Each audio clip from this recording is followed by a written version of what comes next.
सराफ दुकानातील चोरी प्रकरणाचा शिरपूर शहर पोलिसांनी लावला छडा. शिरपूर शहरातील सराफा दुकानातील चोरी प्रकरणाचा छडा शिरपूर शहर पोलिसांनी लावलाय. या प्रकरणी संबंधित बुरखाधारी महिलांना जेरबंद करीत त्यांच्याकडून चोरीचा मुद्देमाल हस्तगत करण्यात आलाय.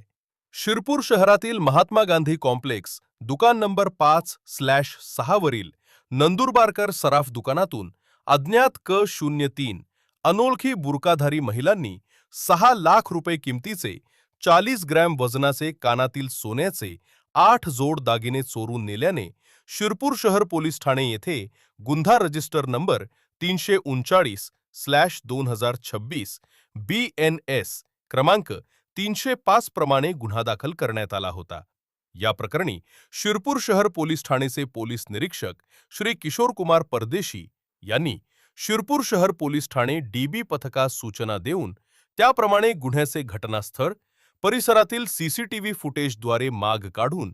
गुन्हा करणाऱ्या बुरकाधारी महिला या एका स्विफ्ट डिझायर कारने जाताना दिसल्याने वाहनाचा नंबर मिळवून त्याचे फास्टॅगची माहिती प्राप्त केली. सदर महिला गुन्हा करताना वापरलेल्या स्विफ्ट डिझायर कारने मालेगावकडून इंदूरकडे जात असल्याबाबत मिळालेल्या गोपनीय माहितीवरून त्यांना सापळा लावून शिताफीनं सावळे गावाजवळ पकडले. चोरी प्रकरणी अन्नू उर्फ साजिदा बशीर खान वय 36 वर्ष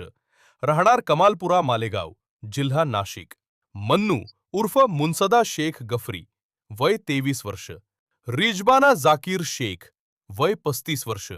दोन्ही राहणार विजयनगर, इकबाल ढाबी जवळ मालेगाव जिल्हा नाशिक, नदीम शेख गॅसोद्दीन शेख वय 42 वर्ष राहणार अयूबनगर मालेगाव जिल्हा नाशिक यांना अटक करण्यात आली आहे. त्यांनी संबंधित चोरीचा मुद्देमाल सोन्याचे कानातील दागिने हे मुंब्रा जिल्हा ठाणे येथील सराफा दुकानदारास विक्री केल्याचे सांगितले असता तेथून संबंधित चोरीचा मुद्देमाल हस्तगत करण्यात आलाय. सदर कामगिरी माननीय पोलीस अधीक्षक श्री विशाल आनंद, माननीय अपर पोलीस अधीक्षक श्री अजय देवरे, उपविभागीय पोलीस अधिकारी श्री सुभाष पाटील यांचे मार्गदर्शनाखाली शिरपूर शहर पोलीस ठाणेचे पोलीस निरीक्षक श्री किशोर कुमार परदेशी आणि पोलीस अंमलदार रवींद्र आजब समल, अतुल पाटील, योगेश दामोदर, गोविंद कोळी, विनोद आखाडमल, भट्ट साळुंके, सचिन वाघ, प्रशांत पवार, आरिफ तडवी, सोमा ठाकरे, मनोज दाभाडे